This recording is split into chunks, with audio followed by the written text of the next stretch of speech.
नमस्कार दोस्तों, एक नई लर्निंग के साथ हाजिर हूँ और आज की इस स्टॉक स्पेसिफिक लर्निंग में हम लोग जानने की कोशिश करेंगे कि ऐसी कंपनी जो कंपनी में क्या-क्या चीज़ें हैं वो आपके सामने रखता हूँ। कंपनी कहती है हम स्मार्टर एवरीडे की बात कहती है और अच्छी सी सर्विसेज को लेकर कहती है इनके पास क्या-क्या चीज़ है। कहती है कॉवटेक सॉल्यूशंस, डिजिटल सीएक्स की बात और एचआर एनालिटिक्स की बात कहती है। साथ में कहती है ग्लोबल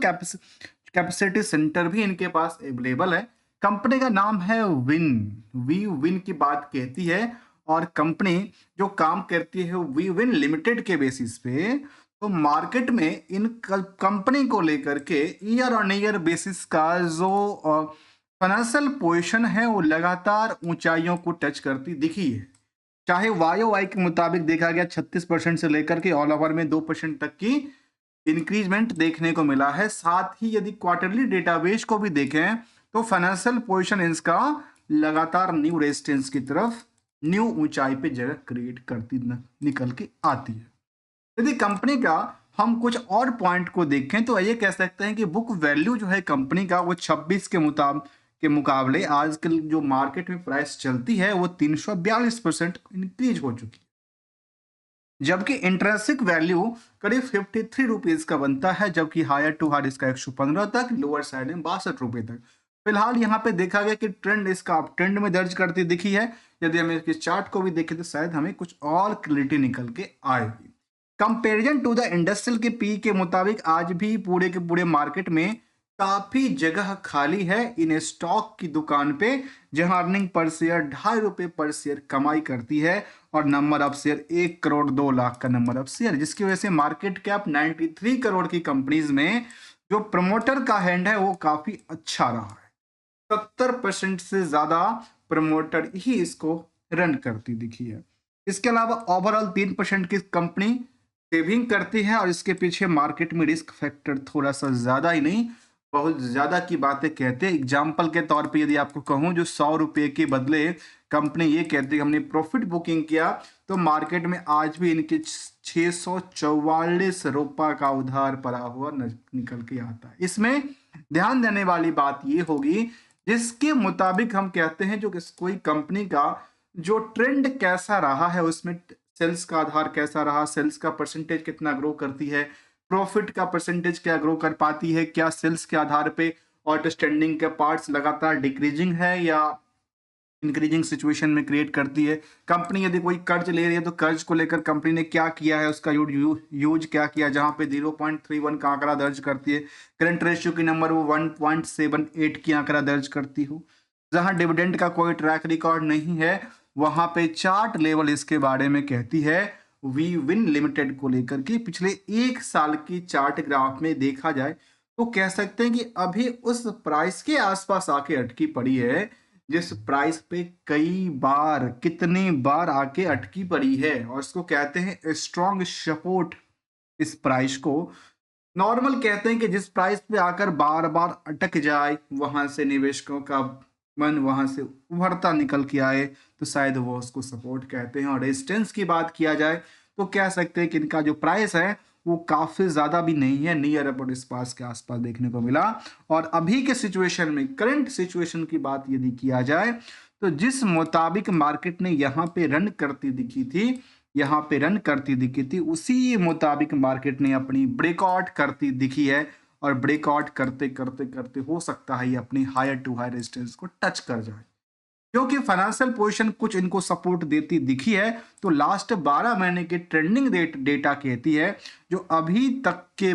पूरे यदि हिस्टोरिकल टाइम फ्रेम की बात किया जाए तो अभी तक के सबसे ज्यादा सेल्स का आधार सेल्स का नंबर यहां दर्ज कर हिस्टोरिकल सेल्स रिकॉर्ड की बात।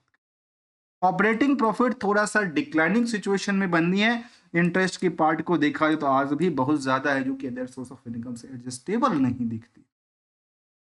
कंपनी के कुछ और पहलू को देखा जाए तो हमने इसको लेकर समझा कि ओवरऑल करीब 3% की कमाई को सेव कर पाती है, जिसमें कि revenue plus other source of income को भी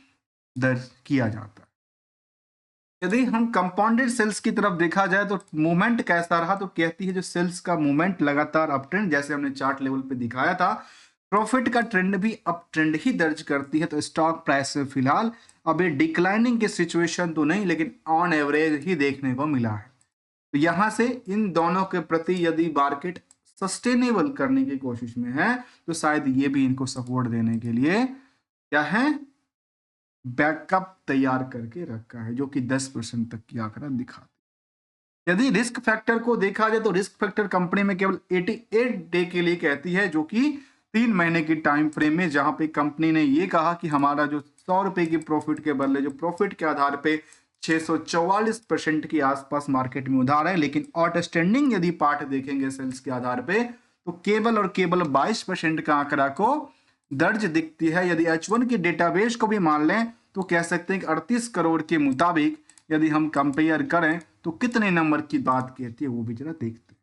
यहाँ पे कंपनी ने कर्ज को लगातार पे आउट करती दिखी है, ईयर पीरियड ऑन पीरियड, कई बार लेती हुई है, कई बार पेमेंट भी कर देती है। इस फंड का यूटिलाइजेशन क्या करती है, तो देखने को मिला है कंपनी ने एसेट्स लगातार खरीदती नजर आती है, साथ में जो उनका अदर एसेट्स की पार्ट्स है वो भी 38 करोड़ के मुकाबले यदि आप कंपेयर करके देखें तो कह सकते हैं कि पड़ी 5 करोड़ के आसपास इनका आउटस्टैंडिंग पड़ा हुआ था, सॉरी 16 करोड़ के आसपास पड़ा हुआ था, मतलब 38 करोड़ में 16 करोड़ का मार्केट में उधार था, इसके मुताबिक H1 के डेटाबेस में। कैश भी इनके पास 5 करोड़ के आसपास की बातें कहती है, इन्वेस्ट लोन्स और एडवांस में काफी ज्यादा फंड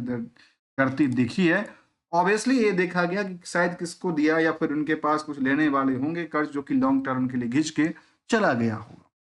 पीयर्स के मुकाबले यदि कंपेयर करते हैं तो बाकी कंपनियों जो कि इसी सेक्टर की कंपनियां हैं, जो क्या करती है, आईटी से रिलेटेड या एचआर एनालिसिस की सर्विसेज प्रोवाइड करती है, उस कंपनियों के रफ्तार के कंपेयरिंग करके देखा जाए तो ये कह सकते हैं, ये कंपनी की बात करें तो कंपनी किसके साथ पार्टनरशिप में काम करती, कहती है जो स्टोरी बिहाइंड आवर फॉर्म, जहाँ पे 112 जो इमरजेंसी नंबर है उसके साथ इनका कस्टमर केयर का सपोर्ट की बात कहती है, आईआरसीटी की बात कहती है, पेटीएम को लेकर कहती है, और कहती है जो मैक्सिमाइज और business potential with our e companies outsourcing and technology solutions, और ये कह सकते हैं कि बीपीओ साइट्स और साथ में टेक्नोलॉजी जो सर्विसेज हैं उसको इंक्लूड करते हुए कंपनी कामकाज करती है। और ये अपनी कुछ डेटाबेस साझा करती है, अलग अलग इनकी क्लाइंट की बात किया जाए, ट्रस्टेड ब्रांड की बात किया जाए, कंपनीज की बात किया तो ये कहते हैं 111 112 है, IRCTC 181, CM हेल्पलाइन की बात कहती है 1100, कहीं कहीं गवर्नमेंट की बात कहती है, नेशनल हेल्थ मिशन वाली जो पोर्टल है उनके लिए शायद इनका कारोबार है। तो इसमें ज़्यादातर जो नाम की बात कहती है वो शायद गवर्नमेंट के साथ जो कस्टमर सपोर्ट की बात है उनका शायद टेंडर और कस्टमर सपोर्ट वाली कामकाज देखने को मिलती होगी, जिसके वजह से रिवेन्यू सोर्स लगातार बढ़ती नजर आती है। एनालिसिस पार्ट में ये दर्ज करती है जो कंपनी में आज भी 3 ऐसे रिस्क फैक्टर हैं जो कि नेगेटिव इम्पैक्ट डालती है। मुझे लगता है कि पहला इज कोई बात ही नहीं है, इसको काट देना चाहिए भले ही मार्केट कहाँ पे जा रहे हैं। डिविडेंड दूसरा पार्ट, डिविडेंड मैंडेटरी नहीं है देना, भले प्रॉफिट कमाए कंपनी, यदि उस प्रॉफिट को अपनी बिजनेस को आगे डेवलपमेंट में लगा रही है तो फिर कोई बात ही नहीं नजर निकल के आती है। 2 चीज में जहाँ पे देखा कि वर्किंग प्रोग्रेस को लेकर इंप्रूवमेंट करती है, तो ये भी एक अच्छी बात सामने दिखती नजर आती है, जिसकी वजह से मार्केट में रिस्क की बजाय रिटर्न क्रिएशन का बात कहती है। ओवरऑल यदि 5 साल की चार्ट ग्राफ को देखा जाए तो ये कह सकते हैं जो पिछले 5 साल की चार्ट ग्राफ में जो स्टॉक मार्केट में इसकी प्राइस, कभी किसी जमाने की बात करूं जिस जमाने का नाम है 2021 में इसका प्राइस करीब 16-17 रुपए के आसपास आ गया था, वो आज के टाइम में करीब 100 के आसपास पहुंचने की रेस में क्या है, रेस लगाती दिखती है। और इसका रिसेंटली यदि हम बात करें तो ये इसका ब्रेकआउट करती दिखी है, इसको कह सकते हैं कि ब्रेकआउट होती है स्टॉक, भले ही हमने ये देखा कि मार्केट में 2% 3% गिर भी जाए या 4% चढ़ भी जाए, उससे कोई फर्क नहीं पड़ता। और कंपनी 2007 में बनी थी और कंपनी का कामकाज था बीपीओ सर्विस रिलेटेड, और बीपीओ में एक और कंपनी था जिसका हम जिक्र कर देते हैं, एक था फर्स्ट सोर्स, इस पर हमने डिटेल स्टडी किया था, वो भी जाकर देख सकते हैं हम। आगे चल करके यदि दोनों का बेटर रहा तो हम इसको भी कंपेयर करेंगे कि आखिर दोनों में फर्स्ट सोर्स बेटर है या वी विन वाली बिजनेस की बात देखने को मिलता है।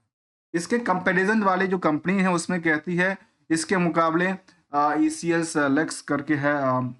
आरपीजी आरपीएस जो है इवेंट्स वाली कंपनियां हैं, इनको कंपेयर किया जा सकता है। मार्केट में इसकी ट्रेडिंग बहुत ज़्यादा रफ्तार से नहीं होती, क्योंकि नंबर ऑफ शेयर थोड़ा सा नंबर में शेयर कम है, और मार्केट में इनका ट्रेडिंग भी काफ़ी कम मात्रा में दर्ज करती दिखी है। लेटेस्ट यदि निवेशकों का इंटरेस्ट जाना जाए तो कंपनी में निवेशक भी बहुत ज़्यादा नहीं, 3 से 4 हज़ार के आसपास निवेशकों का लिस्ट कहता है। प्रमोटर के अलावा आम पब्लिक के पास करीब 29-30% के आसपास होल्डिंग है, जिसमें कुछ बड़े प्रमोटर हैं, जिसमें तुषार गुप्ता के पास 5% और बाकी कुछ योगेश चौधरी जी के पास, फिर एक कुछ दीपेंद्र सिंह के पास देखने को मिलता है। क्या ये लोग कई और सारी कंपनियां प्रमोट करते हैं? कहते हैं वो लोग ये है जो कि अलग अलग कंपनी में अलग अलग पोजिशंस लेके बैठे हैं। कुछ कंपनी में इनकी होल्डिंग है और कुछ में तो उसको कह सकते हैं कि बड़ी निवेशकों की लिस्ट में शामिल करती है। इसके अलावा कुछ रीना गुप्ता, अनुराग गुप्ता, ये कुछ शायद इनकी इंटरनल है, एक्सटर्नल है, ये तो नहीं कह सकता, लेकिन ओवरऑल हमने इन पार्टों को समझने की कोशिश किया, कंपैरिजन करने की कोशिश किया, और ओवरऑल यदि कुछ सालों के डेटाबेस को देखा जाए, जो बीएससी के डेटाबेस के मुताबिक हम देख पाते हैं, उसके मुकाबले यदि कंपेयर करें तो पिछले 2 साल से जब लिस्टिंग हुई थी, तो आज भी इसके स्टॉक प्राइस में धीरे धीरे करके डिमांड बढ़ती दिख रही है। और डिमांड दिखने के साथ साथ इनकी चार्ट ग्राफ को हमने देखा कि ट्रेंडिंग में, चाहे वो कुछ पीरियड की बात करें, कुछ पहले पीरियड की बात करें, आज भी मार्केट भले ही यहाँ पे डिप किया था, इस तरह के डिप मार्केट ने हायर टू लोअर कई बार देखने को मिला था, लेकिन मार्केट दोबारा चढ़ जाती है, मार्केट दोबारा चढ़ जाती है। दोस्तों, हमेशा एक गोल्डन रूल को याद रखना चाहिए। गोल्डन रूल कहता है मार्केट हो या पर्सनल लाइफ हो, कोई चीज आपको बेनिफिट दे रहा है तो शायद उसका यूटिलाइजेशन भी किया जा सकता है, नहीं दे रहा है तो अपने रिस्क फैक्टर को कम करते रहना चाहिए। और हमारे साइड से किसी भी कंपनी, किसी प्रोडक्ट को लेकर कोई भी ट्रेडिंग एडवाइजरी की बात कोई शामिल नहीं, only as learning point of view से लेके आते हैं for the better learning, understanding and awareness part को लेकर। यदि आपको अच्छा लगा हो तो चैनल को आप सब्सक्राइब, वीडियो को लाइक करना मत भूलिएगा। तब तक के लिए थैंक्स फॉर द ज्वाइनिंग दोस्तों।